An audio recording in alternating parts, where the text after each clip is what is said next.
Hello বন্ধুরা, welcome back to our channel. আশা করছি তোমরা ভীষণ ভালো আছো, আমিও ভীষণ ভালো আছি।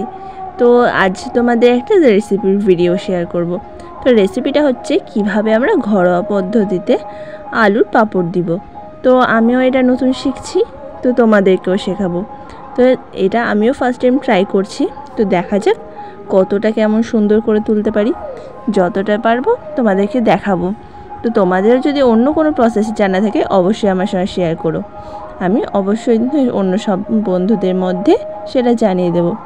তো ভিডিওটা যেহেতু হোলির মধ্যে পোস্ট হচ্ছে, তো তার জন্য তোমাদের সবাইকে জানাই হ্যাপি হোলি। সবাই কিন্তু সাবধানে খুব রং খেলো। তো চলো, দেখতেই পাচ্ছ আমি প্রচুর আলু নিয়ে নিয়েছি। তো তোমরা কি ভাবছো এত আলুর সব আমি পাপড় করবো? না না, আমি পাগল নই যে এত আলুর করব। আসলে আমাদের বাড়িতে এতটা আলু নিয়ে আসা হয়েছে, তো এর মধ্যে কিছুটা আলু আমি বেছে নিয়েই তারপরে কাটতে বসবো। তো চলো, অবশ্যই কিন্তু এই কাজটা করতে বসার আগে তোমাদের বলে দিই যে হাতে সময় নিয়ে কাজ করতে বসবে, কারণ এটা কিন্তু বিশাল বড় একটা ধৈর্যের কাজ। আলু কাটা, চোকা ছাড়ানো, এগুলো ধৈর্যের কাজ, এমনকি সিদ্ধ করা পর্যন্ত। তো চলো পরপর স্টেপ বাই দেখতে থাকো।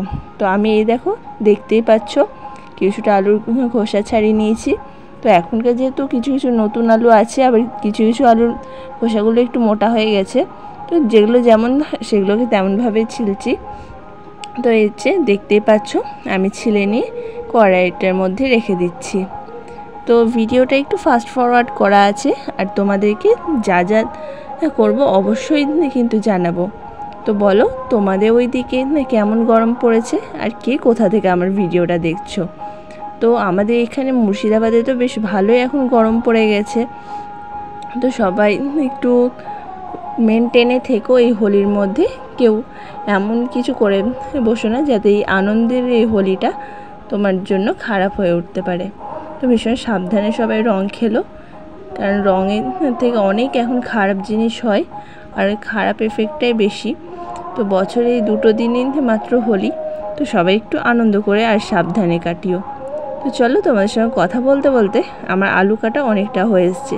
তো চলো দেখতে থাকো কিভাবে কি করছি, তোমাদের সঙ্গে সবটাই আমি শেয়ার করব।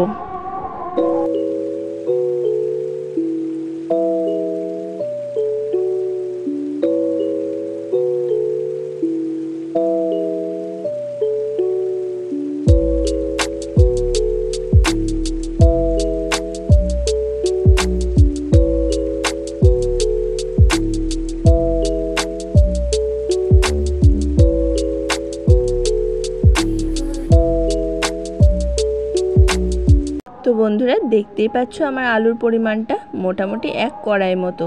তো তারপরে এই দেখো আমি কিন্তু স্ল্যাপারে চেষ্টা করেছি, বাট স্ল্যাপারে না আমার কাছে অত ভালো হয়নি। তো তোমরা যদি তোমাদের কাছে ভালো গোল গোল শেপ সুন্দর আসে তাহলে অবশ্যই করো। তো তারপরে এই দেখো আমি বটিতেই করতে বসে গেছি। তো যতটা পারি করব, আমি খুব বেশি একটা সরু কাটতে পারি না, যেটুকু পারি সেটুকুই চেষ্টা করছি। যত সরু কাটবে তত বেশি ভালো, তাই বলে এতটাই সরু করে ফেলো না যাতে পরে শুকানোর পর সেই জিনিসটাকে তোলা না যায়। তো নর্মাল একটা শেপ রাখিও। তো আমি যেগুলো নর্মাল শেপে ঠিকঠাক ছিল সেগুলো কিন্তু সুন্দরভাবে খুব তাড়াতাড়ি শুকিয়ে গেছিলো প্রথম দিনের রোদে, আর যেগুলো একটু মোটা হয়ে গেছিলো সেগুলো দ্বিতীয় দিন লেগেছিলো। এই যে তোমাদেরকে দেখাচ্ছি এখন অনেকটা মোটা লাগছে ভিডিওতে দেখতে, কিন্তু পাঁপড় দেওয়ার পর কিন্তু সব ঠিক হয়ে গেছে। তো চলো দেখতে থাকো আর সঙ্গে থাকো, সম্পূর্ণ ভিডিওটার সঙ্গে জুড়ে থাকো। আর যারা যারা আমার ভিডিওর এই পজিশন পর্যন্ত আসার পর আমার ভিডিওতে একটা লাইক করতে বা কমেন্ট করতে ভুলে গেছো, অবশ্যই একটা লাইক করে দিও, আর সম্পূর্ণ ভিডিওটা দেখার পর একটা কমেন্ট করে জানিও যে কেমন হয়েছে। তো এই দেখো আমার সব আলুগুলো ছিলে নেওয়ার পর অনেকটাই সময় লেগেছে, প্রায় সন্ধে হয়ে গেছিলো আলুগুলো কাটা কমপ্লিট হতে, সকাল থেকে শুরু করার পর। তো এই যে এক বালতি মতো হয়েছে। তো আমি ভাবছিলাম বেশ অনেকটাই মনে হবে, কিন্তু পরিমাণে এক বালতিটা যে এইটুকু হয়ে দাঁড়াবে বুঝতে পারিনি তখন, কিন্তু শুকানোর পর অনেকটাই পরিমাণে কম এসছে। তো যেটুকুই আসুক না কেন, তো তোমরা দেখতে থাকো, তোমাদের সঙ্গে সম্পূর্ণগুলোই শেয়ার করব, কিন্তু সময়টা কিন্তু মেন ফ্যাক্টর আমাদের সবার কাছে। তো চলো দেখতে থাকো সবাই।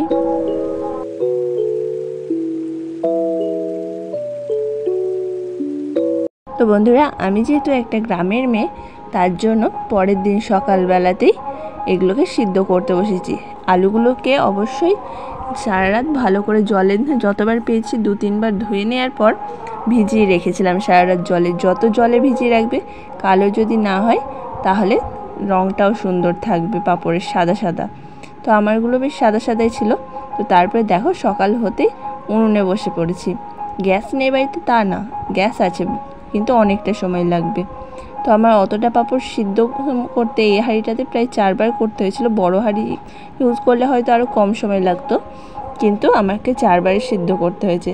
তো উনুনে রান্না করতে বসেছি। উনুনে তো খুব একটা আমি রান্না করতে পারি না, তো চেষ্টা করছি যতটা পারছি তোমাদেরকে দেখাচ্ছি। তো রোদ পড়ে গেছিলো বলে কষ্ট হচ্ছিল, কিন্তু সকাল সকাল বসেছিলাম বলে খুব একটা রোদের সম্মুখীন হয়নি। আর প্রথম দিনেই কিন্তু পাঁপড় কিছুটা আমার শুকিয়ে গেছিলো, যেগুলো একবারে পাতলা ছিল। তো চলো দেখতে থাকো সবাই।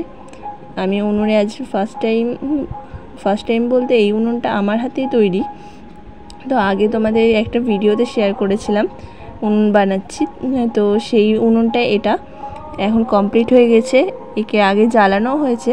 তো এই দেখো কয়েকবার কিন্তু সিদ্ধ করা হয়ে গেছে। আর একটু শক্ত, হালকা শক্ত ভাব থাকতেই কিন্তু এটাকে নামিয়ে নিতে হবে। আর তোমাদেরকে আরেকটা কথা বলতে ভুলেই গেছি আমি, তো যখন ওটাকে সেদ্ধ করতে চাপানোর সময় জলে কিন্তু একটু করে নুন দিয়ে দিও, যাতে ভালো সিদ্ধ হয়।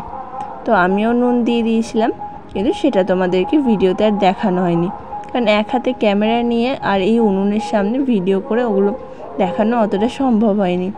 তো চলো দেখতে থাকো। এই দেখো নেমে গেছে এটা সিদ্ধ হয়ে। তো এখনও বেশ মোটা মোটাই কিন্তু লাগছে দেখতে। আমি ভাবছিলাম বেশ মোটা মোটা হবে।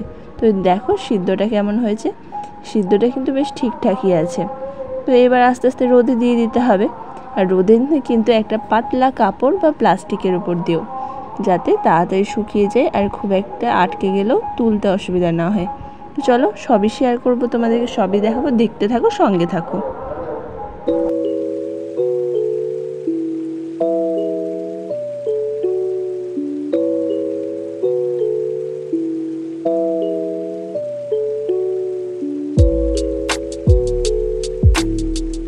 তো বন্ধুরা এই যে দেখো আমি মেলে দিয়েছি পাঁপড়গুলোকে।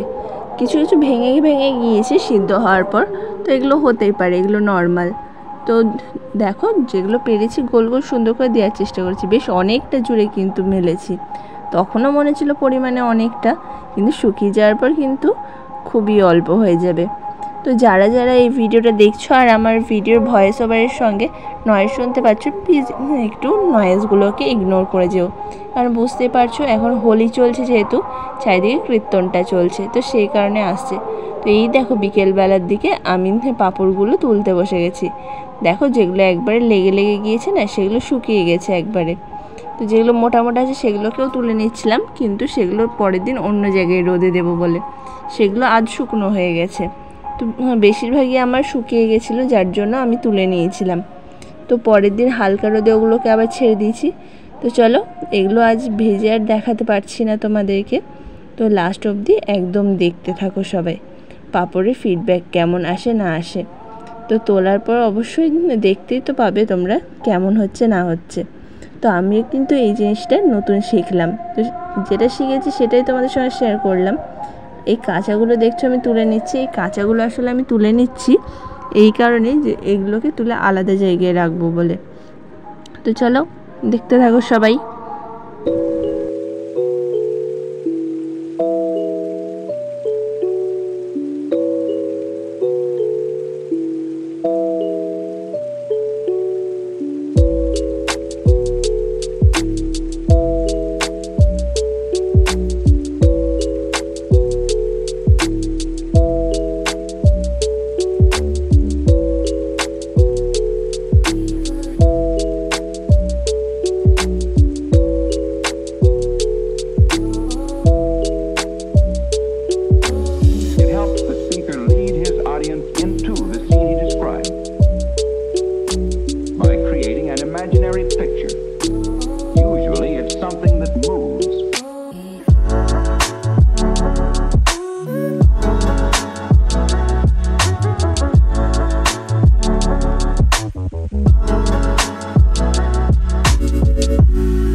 তো কথা বলতে বলতে বন্ধুরা আমরা কিন্তু ভিডিও শেষ প্রান্তে প্রায় চলে এসেছি। তো তোমাদের ভালোবাসায় দেখো সম্পূর্ণ ভিডিওটা তুমি ফুল ওয়াচও করে নিয়েছো। তো এই যে দেখতেই পাচ্ছ পাঁপড়গুলো আমি হাতে নিয়ে দেখাচ্ছি সঙ্গে সঙ্গে কেমন সুন্দরভাবে শুকিয়ে গেছে। তো আজকের ভিডিওটা শেষ করছি এখানে, দেখা হচ্ছে নেক্সট ভিডিওতে। ততক্ষণ সবাই ভালো থেকো, সুস্থ থেকো, tata bye. Thank you for full video watching, by.